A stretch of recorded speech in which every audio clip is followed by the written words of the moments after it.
Shalom, Javerim Bejaverot, Ajim Bejayot, amigos, amigas, hermanos del sendero, una vez más, aquí recibiendo con sumo placer vuestro incansable anfitrión Yosef, tratando de estimularos, tratando de acompañaros, tratando de formular preguntas que os ayuden a esclarecer y encontrar quizás, con un poco de suerte, con la ayuda de Dios, alguna respuesta que no encuentra uno en los libros y que no encuentra uno en los discursos o en los vídeos de internet. Hoy queremos tratar un tema que es un poco delicado en el sentido que todos le tenemos cierta aprehensión, la mayoría de las personas tienen cierta aprehensión al tema de la muerte. ¿Vale? El asunto de la muerte es un tema delicado. ¿eh? Y queríamos hablar sobre cómo entender un poco mejor y ante todo no caer, como dice en el título, de no banalizar el tema de la muerte. Podríamos definir que la vida es un collar de oro en el que se engarzan las perlas de las revelaciones. Algunas son agradables y otras no tanto. Está más que claro que las revelaciones más importantes vienen, lamentablemente para nuestra conveniencia, para nuestra comodidad, de las experiencias más intensas. Yo el primero. Nadie quiere esas experiencias, pero esas experiencias son un hecho que existen. Es fácil, muy fácil, ver con filosofía las circunstancias duras de nuestra existencia desde la perspectiva que da el tiempo. Pero mientras uno las está viviendo, lo cierto es que no está para filosofías. No estamos para filosofar cuando estamos metidos en el meollo de la situación, porque no tenemos margen en nuestro campo emocional, ni margen en nuestro campo mental para abstraernos y ponernos a filosofar, ponernos a especular, ponernos a racionalizar. No tenemos margen. En el ambiente espiritual es muy común que se caiga en una interpretación banal de la muerte. Esta banalidad surge de no haber estado frente a frente con la propia muerte. No estamos hablando de la muerte de otra persona, estamos hablando de nuestra muerte, ¿eh? Eso tengo que aclararlo. Ver las cosas a través de ese cristal de seguridad que nos da la especulación nos permite tratar el asunto con, podríamos decir, con cierta arrogancia, ¿vale? A veces esa arrogancia es involuntaria, ¿no? Estamos de acuerdo. Pero a veces también proviene directamente del nivel de ignorancia de la persona que está elaborando ese razonamiento o esa reflexión sobre la muerte. La ignorancia, tenemos que acordarnos que es el sedante de las mentes débiles, es el refugio de aquellos quienes, por las razones que sean, no han dado el paso definitivo a aquello de lo que, a conocer directamente aquello de lo que están hablando. Es decir, no han dado el salto a lo práctico, el salto a la experimentación de lo que están hablando. Entonces es muy fácil hablar detrás de ese cristal de seguridad. Hay quienes hablan de la muerte como un célibe habla de una orgía sexual, es decir, desde la pura especulación, desde la fantasía. Por supuesto que tanto en el área espiritual como en el área religiosa tenemos que está infestado de especuladores. Es un terreno en el que abunda la imaginación, la especulación, la teorización. Se presta mucho, lamentablemente, pero yo creo que es inevitable. Entonces, ¿qué pasa? Esta gente que especula tiene como recurso de sabiduría suponer que sabe aquello de lo que no sabe, porque simplemente no lo ha palpado. Ha leído algo y piensa que conoce algo porque ha leído que un maestro dijo tal o cual cosa. Pero eso no es suficiente, porque eso no fue suficiente tampoco para el maestro que dijo eso. ¿Se entiende? Esta regla corre para todos. Lo cierto es que la amenaza de la muerte propia lo cambia todo. Fijaos que si nadie puede explicar el perfume o el sabor de un vino, resulta prácticamente imposible transmitir lo que se vive al recibir la noticia de que nuestra vida podría terminar o estar rodeado de elementos que pudieran llevarnos a creer que esa muerte personal, esa muerte propia, es una posibilidad real. El que lo transita no puede explicarlo. ¿Cómo podría entenderlo alguien que ni siquiera ha estado cerca de eso? Algunas personas creen que pueden tener una idea porque han experimentado alguna clase de pérdida o han tenido alguna situación complicada que ellas consideran de una gran intensidad. La banalización pseudo espiritual nos hace creer que somos capaces de sentir lo que los demás sienten, pero no es así. Esto es algo que tenemos que dejar de lado. Hay un concepto equivocado sobre la empatía. Si un amigo recibe un diagnóstico grave, por más que yo quiera a ese amigo, por más empatía de la que yo sea capaz, al final del día mi amigo se irá a la cama con su espada de Damocles sobre la cabeza y yo continuaré mi vida pero sin esa espada. No es lo mismo ponerme en el lugar de otra persona que estar en el lugar de la persona. No es lo mismo. ¿Vale? Lo que vemos de los demás en realidad es, y siempre será, en su mayor parte, meras proyecciones de nuestros deseos. No podemos saber qué siente una persona agonizando en la cama de un hospital, de la misma manera que no podemos sentir el dolor de muelas del vecino. Por más que intentemos consolar y empatizar con él, su dolor seguirá siendo su dolor, no nuestro. Y tenemos que ser honestos.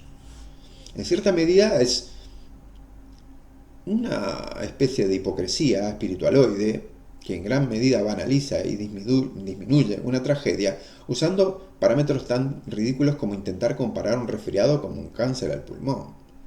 De hecho, hay personas que creen que dicha comparación es coherente. Las personas que creen que porque han saltado un escalón, saben, tienen idea, ¿no? Un escalón de altura, ¿no? O sea, yo me pongo un escalón de medio metro y salto, ¿no? Entonces, como yo he saltado un escalón de medio metro, creo que puedo hablar o disertar sobre lo que es saltar en paracaídas. Y no tiene una diferencia abismal entre una y otra situación. Entonces, no existen, y empecemos a dejarlo claro, no existen sustitutos para las experiencias. No podemos ser tan superficiales y además tan engreídos de intentar comparar nuestras contrariedades con verdaderos dramas vitales. ¿Vale? No es lo mismo una contrariedad que un drama vital, que una tragedia personal. No es lo mismo. Esto se explica aún más, con más fuerza, con más intensidad, cuando nos enfrentamos al dilema de la muerte, a la posibilidad de la muerte. La muerte es el fin de todo para nuestro yo.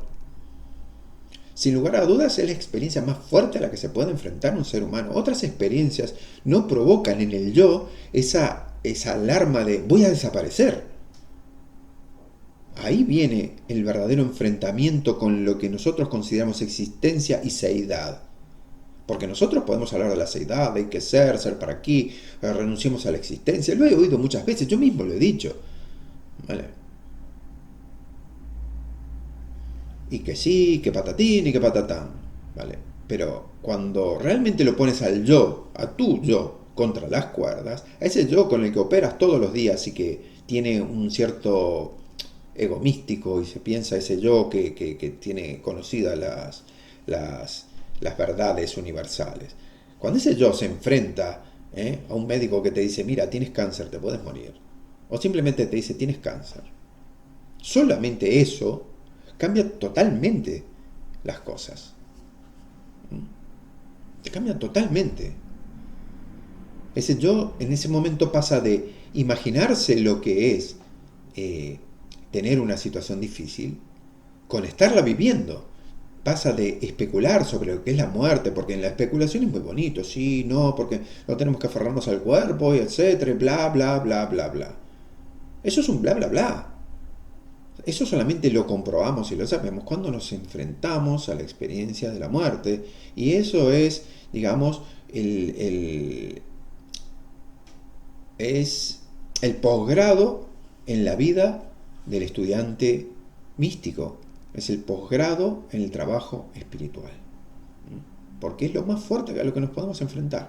Por supuesto, en el mundillo espiritual nos vamos de altruistas y de que tenemos superado nuestro yo. Decimos que nos duele más la desgracia nuestra, nos duele más, perdón, la desgracia de otra persona que la nuestra propia, porque somos tan elevados, ¿vale? Pero no es verdad. Eso es un cuento que, como decíamos hoy, nuestro ego místico nos lee todas las noches de luna llena para dormirnos. Pero eso no es real. La verdadera espiritualidad nos dice que debemos ser conscientes de lo poco que podemos llegar a percibir a los demás de manera objetiva. Esa es lo que nos dice la verdadera mística. Es lógico, ya que aunque tengamos empatía, ¿no? Y recordemos que empatía viene de empatos, de sentir fuera, lo real, lo obvio, es que nadie puede sentir nada fuera de sí. Como decíamos hoy, yo no puedo sentir un dolor de muelas que esté fuera de mi cuerpo. Puedo consolar al que tiene el dolor de muelas, puedo especular, puedo hacer un montón de cosas, pero no puedo sentirlo. No es lo mismo imaginarlo que sentirlo. Vale. Entonces,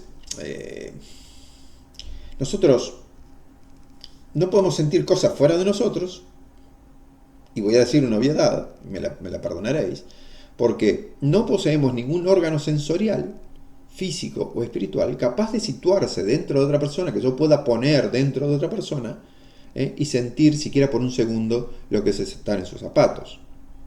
Algún maestro con algún poder de evidencia muy grande, quizás. Alguna persona, algún sensitivo, quizás. Pero de todas formas sigue siendo una exploración de la vida del otro, no es mi vida. Eso sería una especie como, es como hacer turismo. No es lo mismo hacer turismo en un país que quedarte a vivir en él. Son dos cosas diferentes. ¿Podemos imaginarlo? ¿Podemos imaginar el dolor del otro? Sí. ¿Ser compasivos? Sí. ¿Podemos comprender el drama ajeno? Por supuesto. ¿Sentir lo que el otro siente? Definitivamente no. Recuerdo una historia zen, de mi época de budista, que contaba lo siguiente. Un monje llega corriendo y le dice al abad: hermano, el monje Chei se rompió un brazo sacando agua del pozo, ¿dolerá mucho? Entonces el abad le hizo una sumisión y le rompió el brazo. Le dice: ahora lo sabes. Es la única manera de explicarlo. Entonces es necesario tener presente el tema de la muerte en nuestro estudio y meditación, ya que es un evento que no podemos eludir. La muerte le da significado a la vida. Nos hace valorar cada minuto, cada bocanada de aire. Si no fuera por la muerte, viviríamos de forma mucho más displicente de lo que ya vivimos. La muerte, cuando uno se enfrenta realmente a la muerte, eso, uno de los grandes impactos que recibe una persona, lo digo por experiencia, ya conocéis un poco mi historia, es que le cambian absolutamente las prioridades a la persona.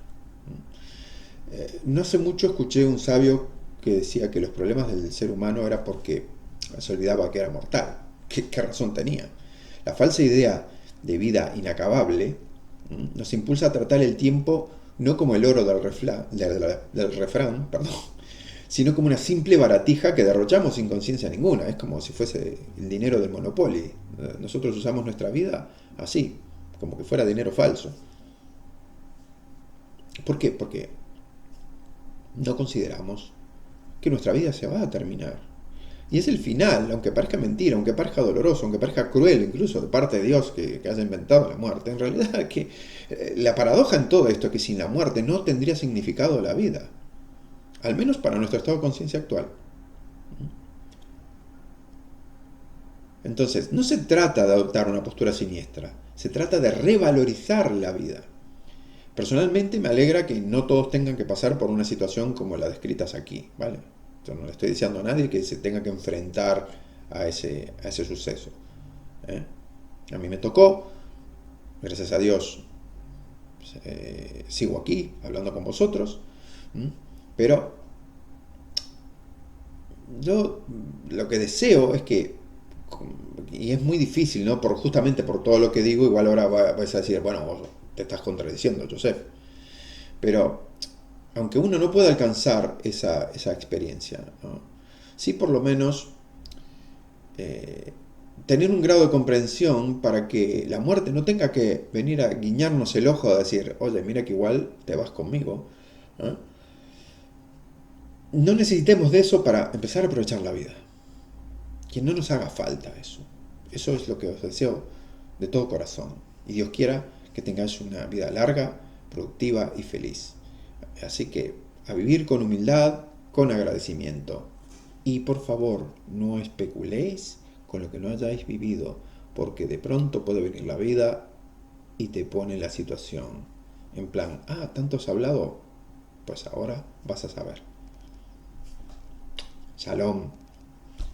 Bendiciones para todos. Hasta la próxima.